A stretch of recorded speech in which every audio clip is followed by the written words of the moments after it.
Bismillahirrahmanirrahim. Alhamdulillahi rabbil alamin.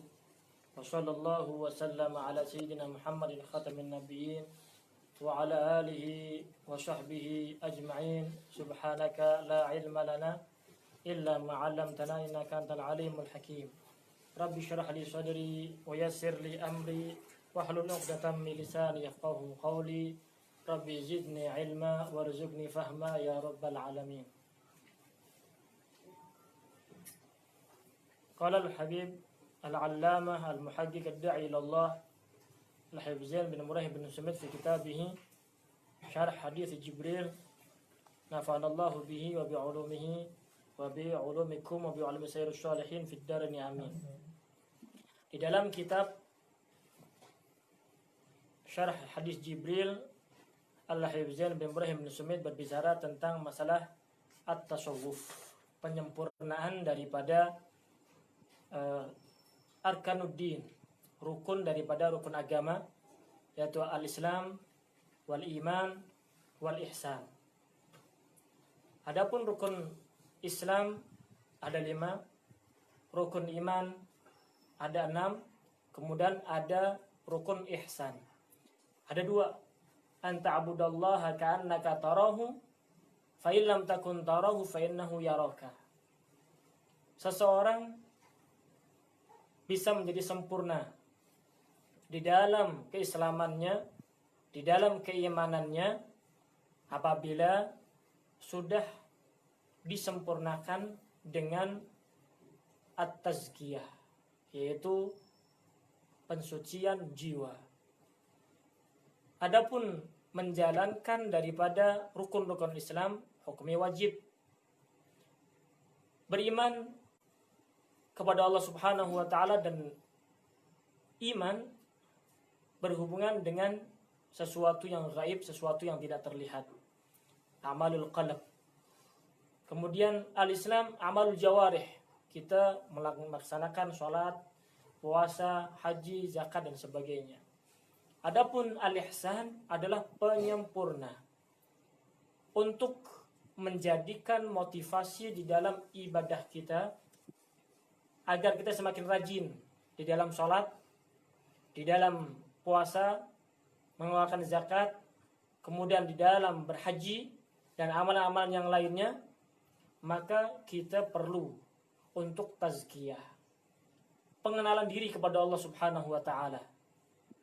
Sehingga di dalam al-ihsan itu, anta abudallaha ka'annaka tarahu, hendaknya engkau menyembah Allah Subhanahu wa taala seakan-akan engkau melihatnya.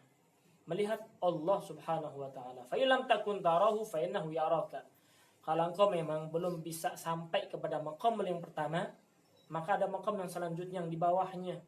Minimal engkau meyakini dalam hati bahwasanya Allah Subhanahu wa taala melihatmu.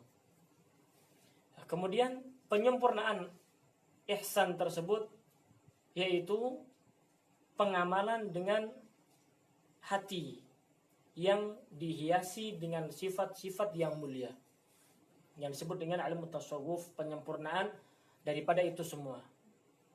Al-Imam Al-Ghazali menjadikan dalam ilmu tasawuf atau at-tazkiyah, penyucian jiwa, ada 10 sifat atau 10 perkara. Yang pertama adalah taubat, sudah dijelaskan oleh guru kita Al-Habib Syafiq. Kemudian ada al-khauf, takut kepada Allah Subhanahu wa taala. Karena pertama kali seseorang ingin menginjak dan menapaki derajat untuk mendekat kepada Allah Subhanahu wa taala adalah at-taubah.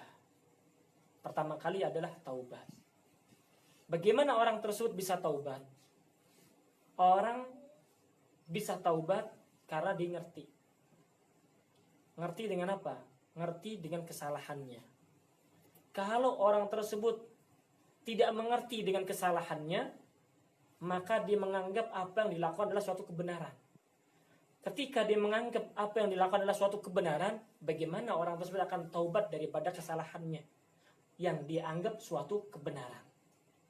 Jadi sebelum seseorang taubat kepada Allah Subhanahu wa taala, terlebih dahulu dia mengetahui bahwasanya amalannya adalah amal yang salah. Ya. Sehingga ketika dia mengakui dan mengetahui bahwasanya dia salah, bagaimana cara menyempurnakan kesalahan tersebut atau memperbaiki kesalahan-kesalahan yang telah dilakukannya. Ya. Dan tidak ada yang bisa menerima taubat seseorang kecuali Allah Subhanahu wa taala.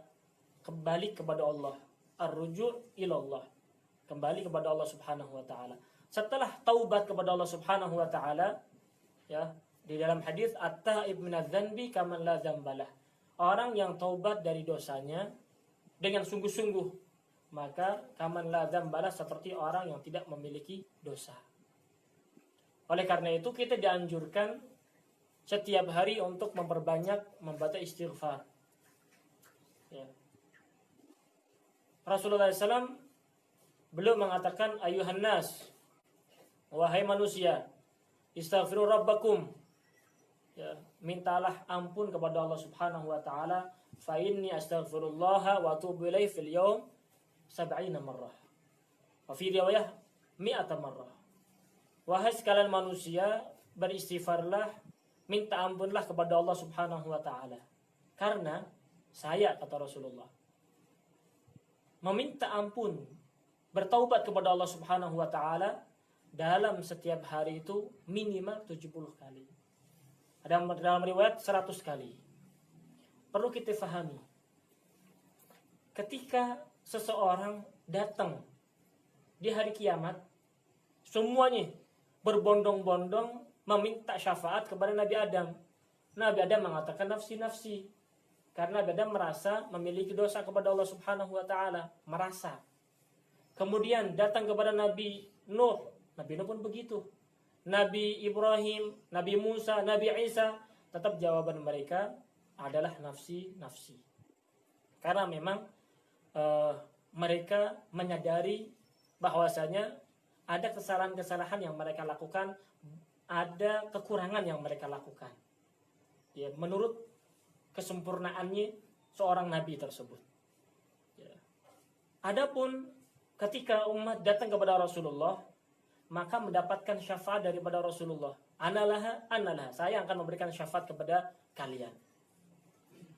Di sini menunjukkan bahwasanya Rasulullah tidak pernah sedikit pun melakukan suatu kesalahan. Namun Rasulullah SAW mengajarkan kepada kita untuk beristighfar. Rasulullah SAW sendiri sebelum memerintahkan kepada kita untuk beristighfar, Rasulullah sudah mengajarkan Rasulullah beristighfar. Apakah ada dosa yang dilakukan oleh Rasulullah? Atas apa Rasulullah SAW beristighfar? Disinilah ada perbedaan sangat jauh. Ada orang yang sempurna,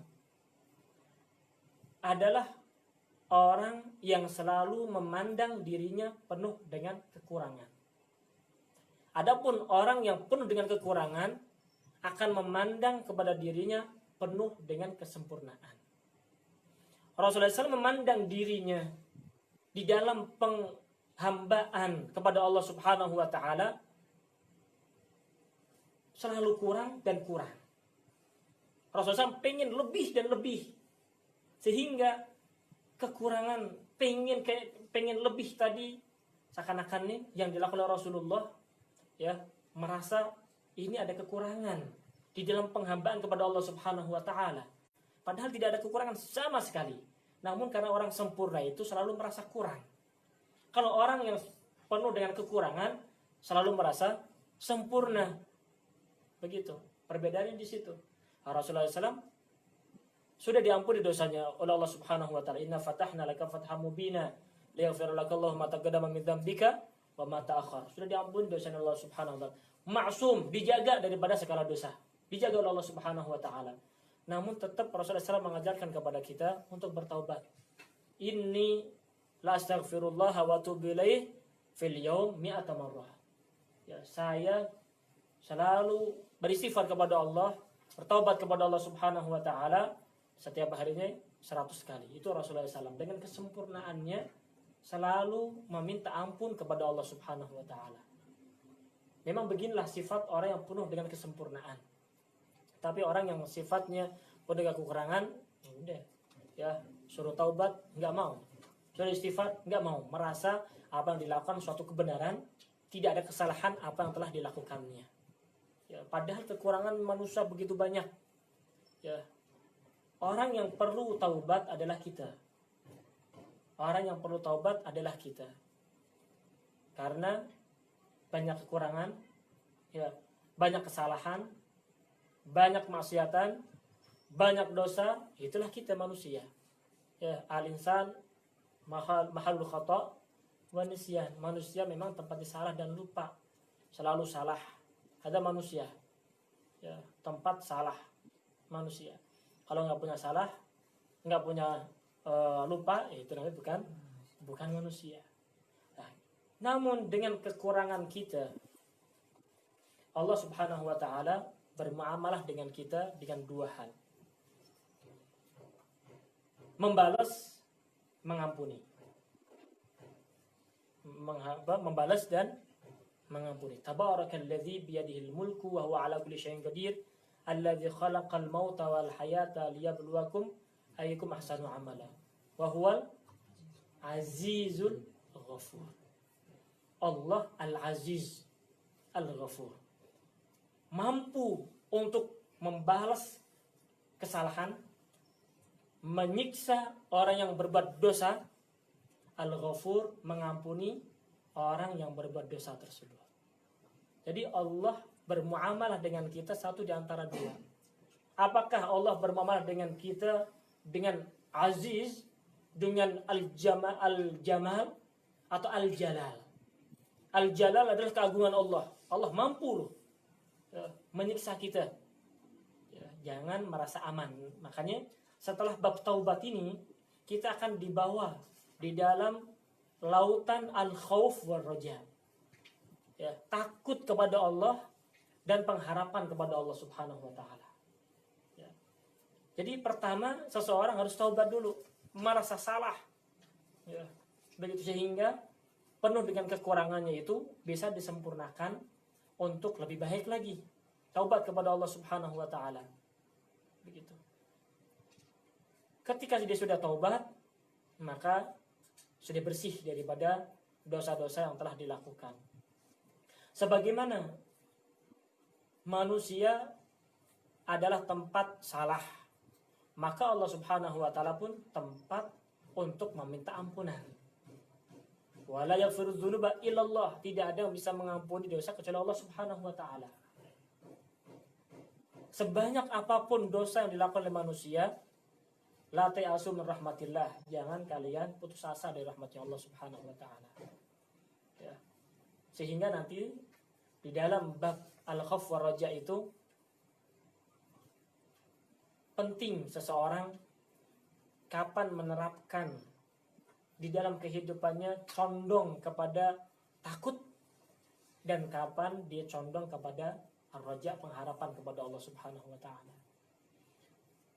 Jadi Allah menuntut kepada kita, mengajak kepada kita untuk taubat.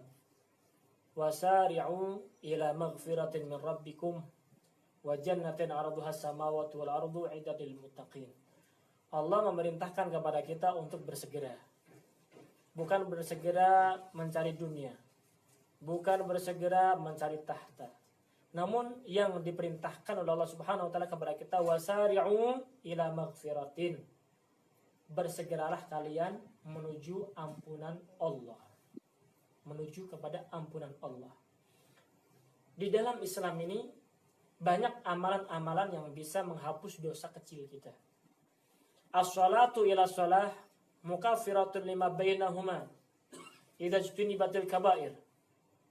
Dari salat fardu ke salat fardu yang lain, itu menjadi penghapus dosa-dosa kecil yang kita lakukan selama tidak ada dosa besar.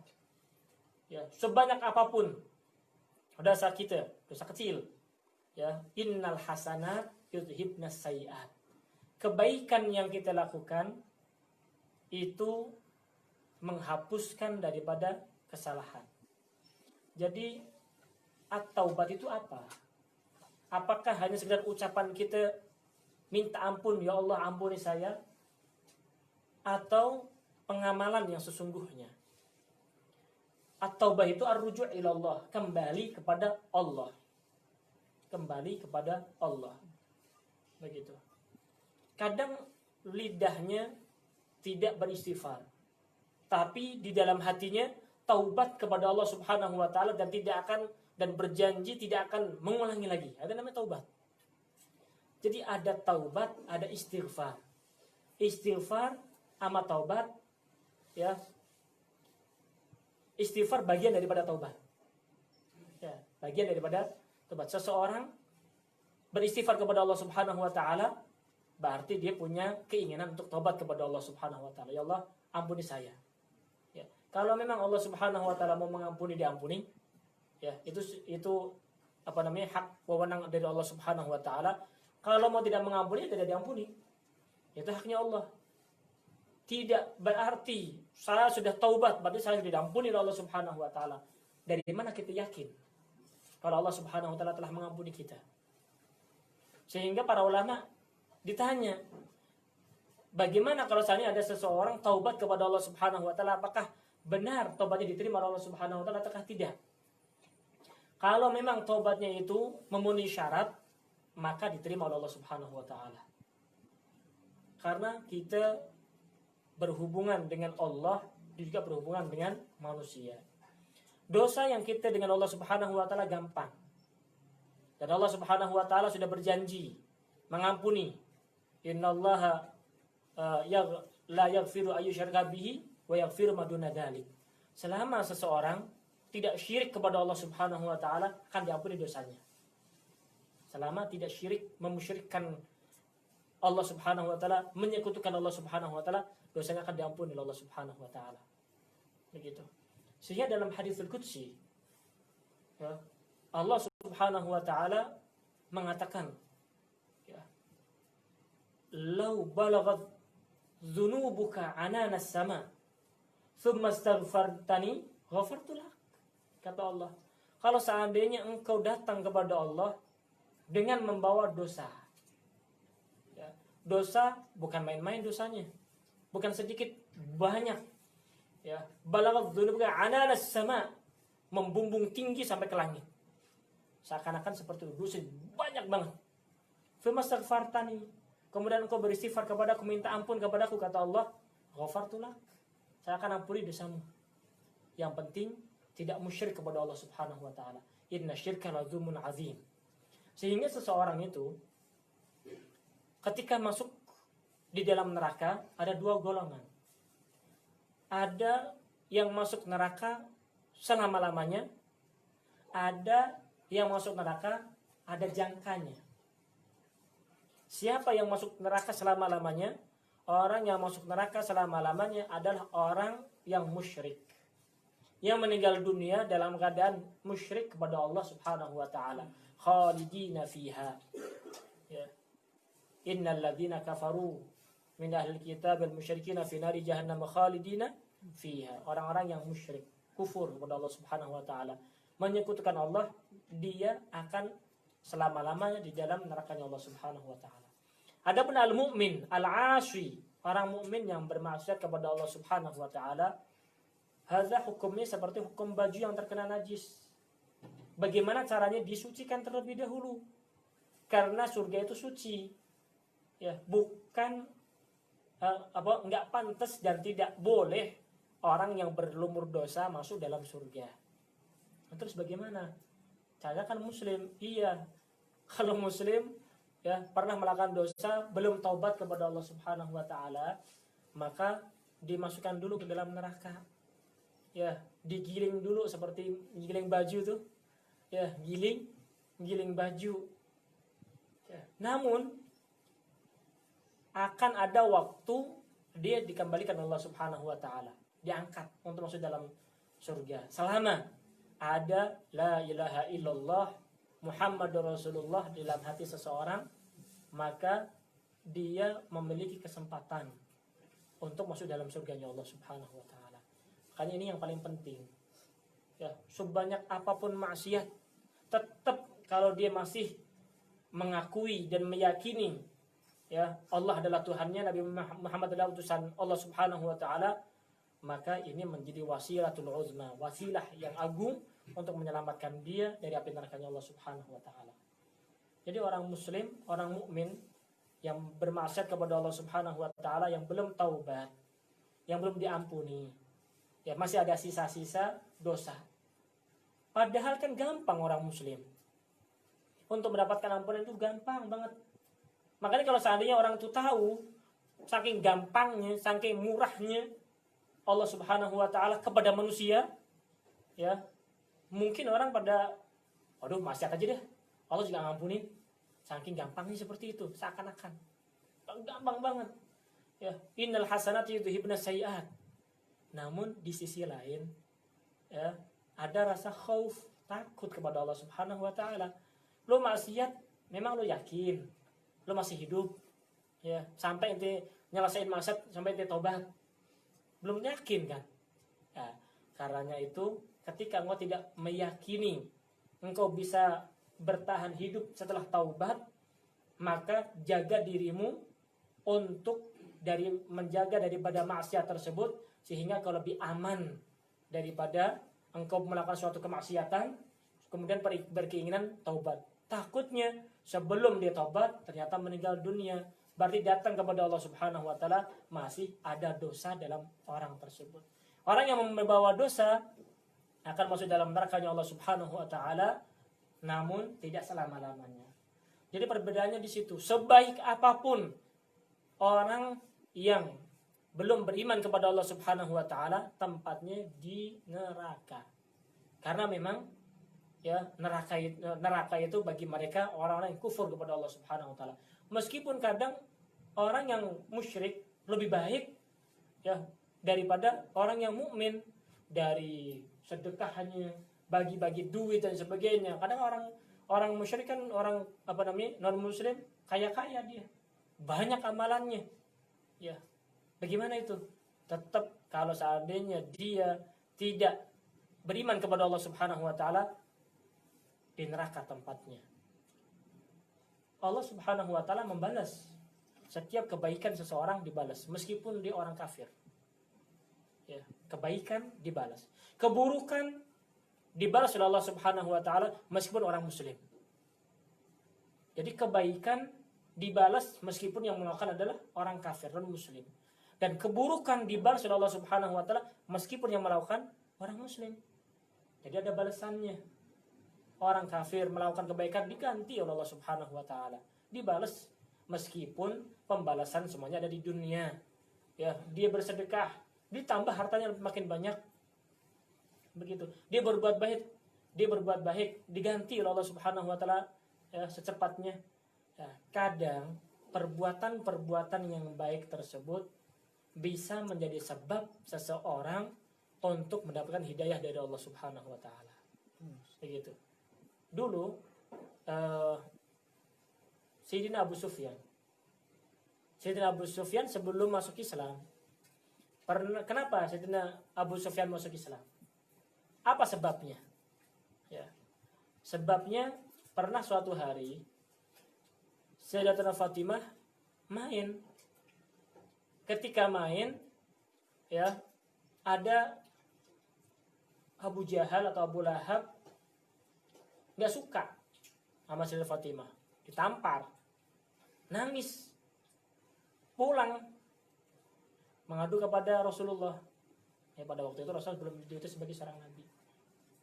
Maka atau diutus sebagai seorang nabi.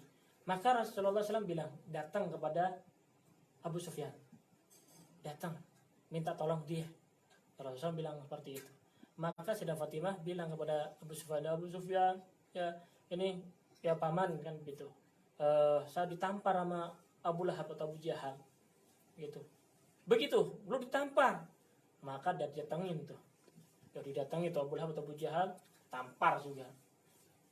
Lu banci, wah begitu bilangnya. Lu badannya sama anak kecil, perempuan lagi. Begitu.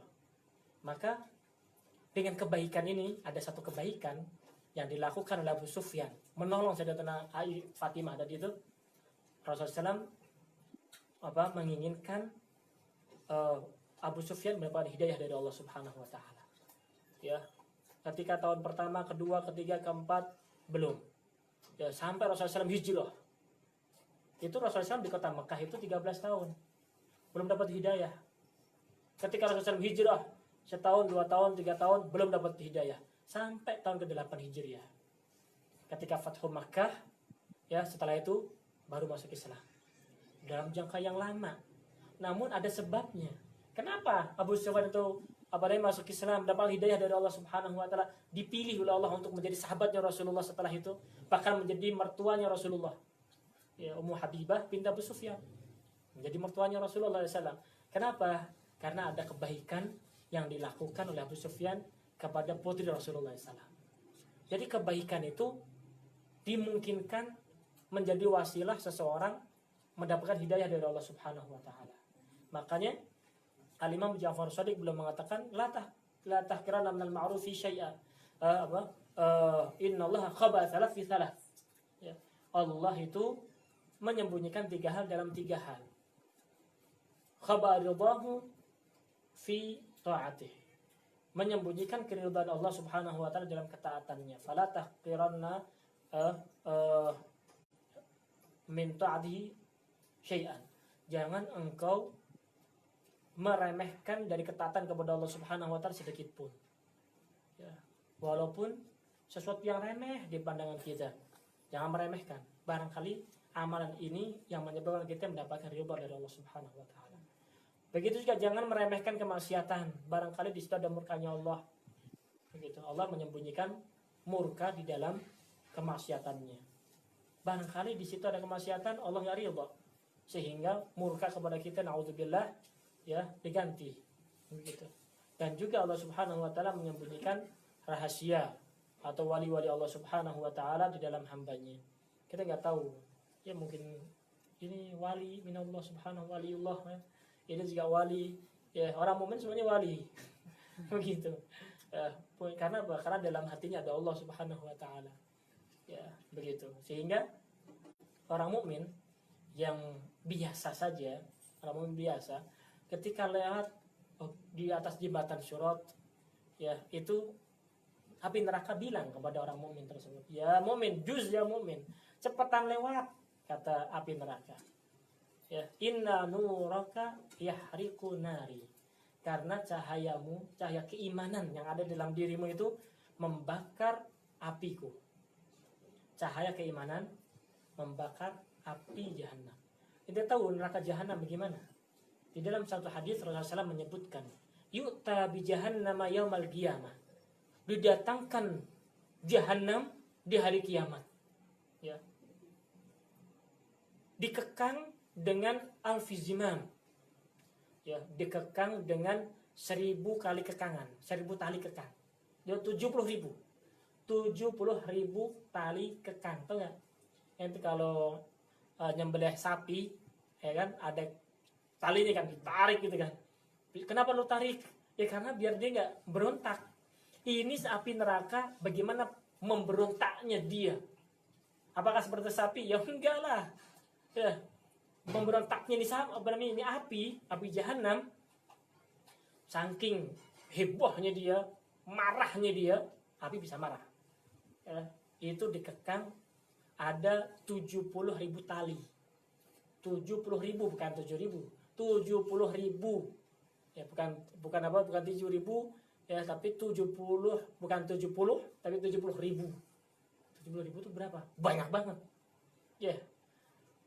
Setiap satu tali yang megangin berapa? 70.000 malaikat.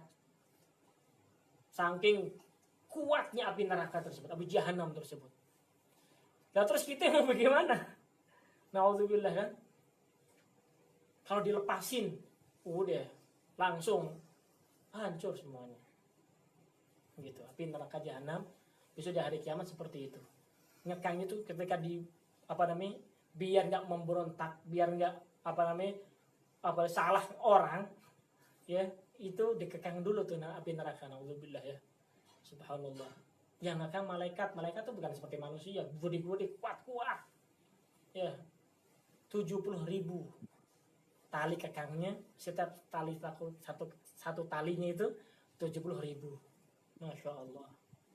Itu. Ada dalam satu riwayat orang yang paling rendah siksaan yang di api neraka itu apa bagaimana sih? Paling rendahnya siksaan ya di dalam api nerakanya Allah Subhanahu wa taala adalah seseorang yang diberikan sendal. Ya, jamrah atau bikin sendal lah.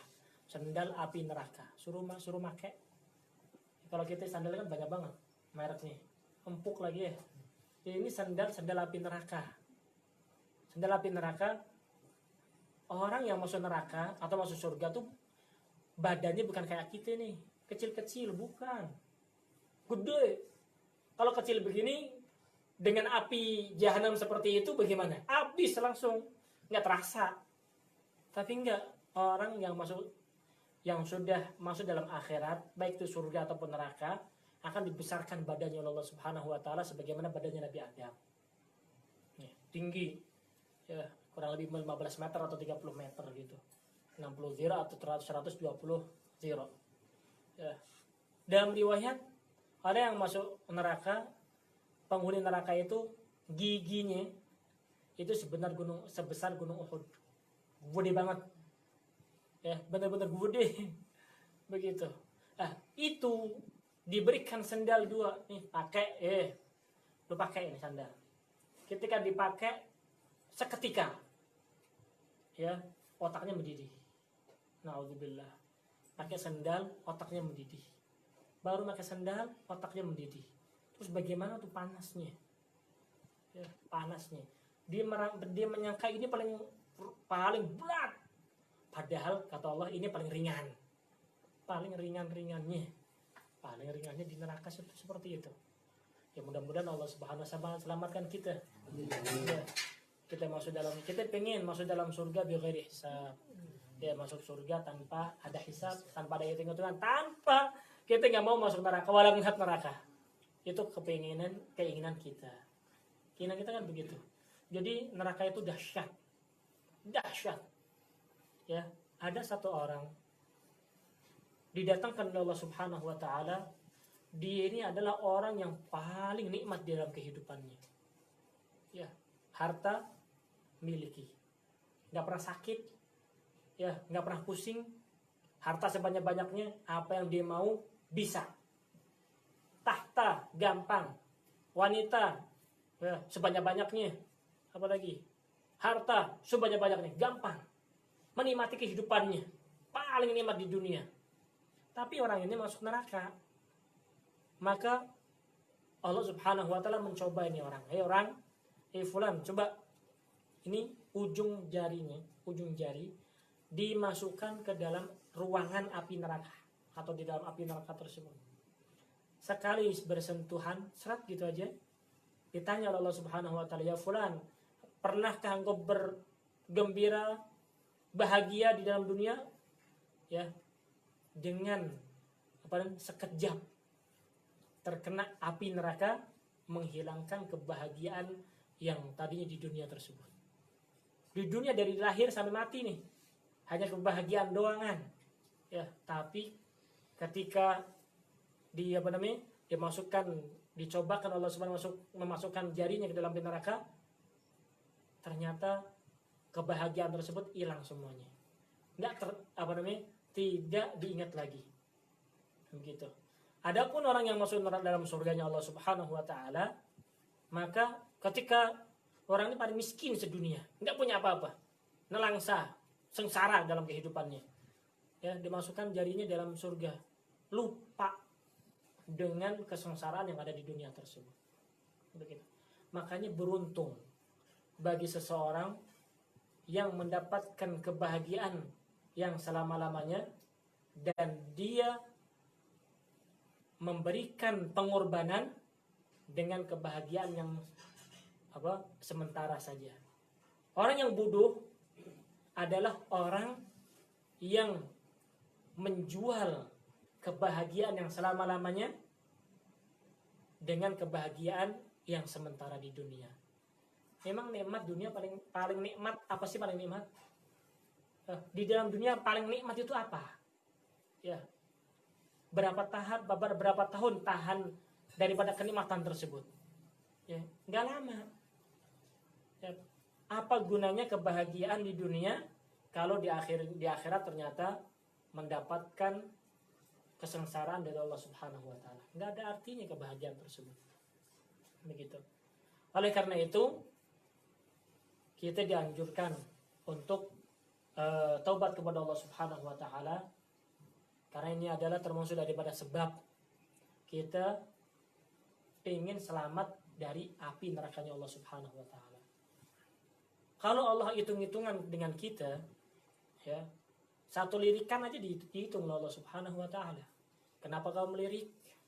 Kita ketawa dihitung oleh Allah Subhanahu wa taala. Kenapa lo ketawa? Begitu, semuanya dihitung-hitungannya. Tapi kalau Allah Subhanahu wa taala bermuamalah dengan kita dengan Al-Ghafur, mengampuni, karena kita juga sudah punya kesempatan bertobat dan bertobat kepada Allah Subhanahu wa taala, maka insya Allah ya kita punya husnudzon bahwa tobat kita diterima oleh Allah Subhanahu wa taala. Meskipun itu belum 100%.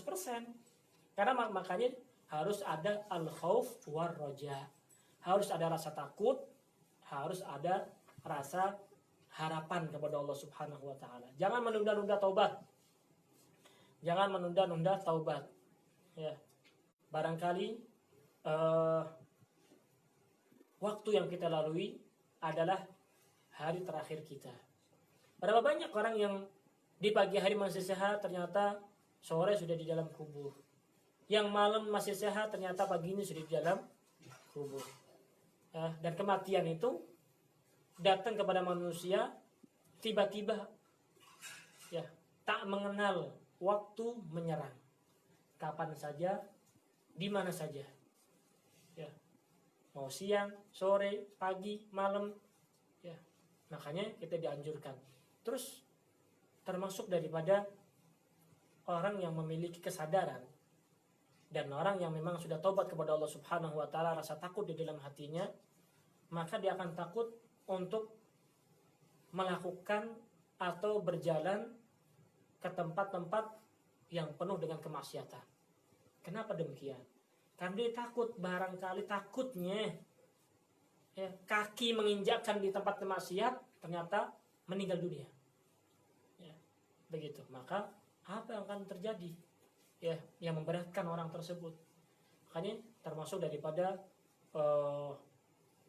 perkara yang perlu dilazimkan oleh seseorang adalah selain daripada taubat kepada Allah Subhanahu wa taala adalah zikrul maut. Insyaallah dalam bab akhir dari bab tasawuf ini adalah mengingat kematian.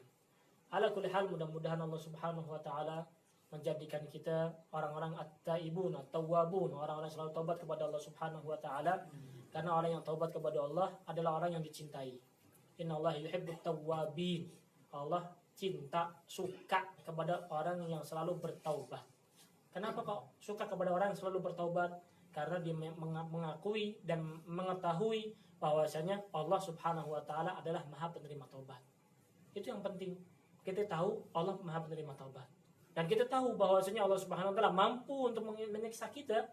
Ya, oleh karena itu ada khauf dan roja. Insyaallah dalam pertemuan yang akan datang akan dibahas secara detail ya, oleh guru kita Al-Habib Syafiq masalah al-khauf wa roja insyaallah. Adapun masalah taubat ya, kita dianjurkan untuk taubat kepada Allah Subhanahu wa taala minimal setelah sholat kita dianjurkan. Ya, setelah sholat kita dianjurkan astagfirullahaladzim, astagfirullahaladzim, astagfirullahaladzim 3 kali kita beristighfar kepada Allah Subhanahu wa taala. Sebelum tidur kita dianjurkan untuk beristighfar. Dalam satu riwayat, barang siapa yang sebelum tidur dia membaca istighfar astaghfirullahalladzi la ilaha illa huwa rahmanur rahim al-hayyul qayyum alladzi la yamutu wa atubu ilaihi rabbi ighfirli 3 kali. Astaghfirullahaladzim alladzi la ilaha illa hayyul qayyum alladzi la ilaha rahmanur rahim al-hayyul qayyum alladzi la yamutu wa atubu ilaihi rabbi ighfirli 3 kali. Maka Allah Subhanahu wa taala akan mengampuni dosa orang tersebut walau wa in kanat mithli jabadil bahr. Walaupun dosa yang dilakukan sebanyak seperti buih di lautan. Kita nggak bisa menghitung buih di lautan. Kalau seandainya dosa kita sebanyak itu, kalau kita sebelum tidur baca 3 kali. Astaghfirullahaladzim, la ilaha illallah rahmanur rahim, al-hayyul qayyum alladzi la yamutu wa atubu ilaihi rabbi firli. 3 kali, insya Allah dalam satu hadis dan satu riwayat diampuni dosanya Allah Subhanahu wa taala walaupun sebanyak buih di lautan. Diampuni dosanya Allah Subhanahu wa taala. Begitu juga kita ini dianjurkan banyak istighfar. Istighfar yang termasuk dianjurkan membaca astaghfirullah lil mu'minin wal mu'minat, astaghfirullah lil mu'minin wal mu'minat 27 kali. Kapan itu? Waktu sore dan waktu pagi. Barang siapa yang melazimkan, dalam satu riwayat Imam Tabrani beliau mengatakan bahwasanya Rasulullah bersabda, barang siapa melazimkan istighfar, membaca astaghfirullah lil mu'minin wal mu'minat 27 kali pagi hari dan sore hari, maka orang ini adalah orang yang menjadi penyebab Allah Subhanahu wa taala memberikan rezeki kepada hambanya. Kalau bukan karena orang yang beristighfar seperti ini, udah ya Allah Subhanahu wa taala nyetop rezekinya. Tapi gara-gara orang yang seperti ini nih, istighfar kepada Allah Subhanahu wa taala, memintakan ampun untuk orang-orang mukmin, astaghfirullahal mu'min wal mu'minat, dibaca seperti 27 kali di pagi dan sore hari, ya, termasuk daripada orang yang menjadikan penyebab diturunkan rezeki dari Allah Subhanahu wa taala. Maka dalam satu riwayat wabihim yunsurun, dengan orang seperti ini Allah Subhanahu wa taala memberikan pertolongan kepada orang-orang muslim. Gitu. Banyakin istighfar kepada Allah Subhanahu wa taala dengan syarat apapun.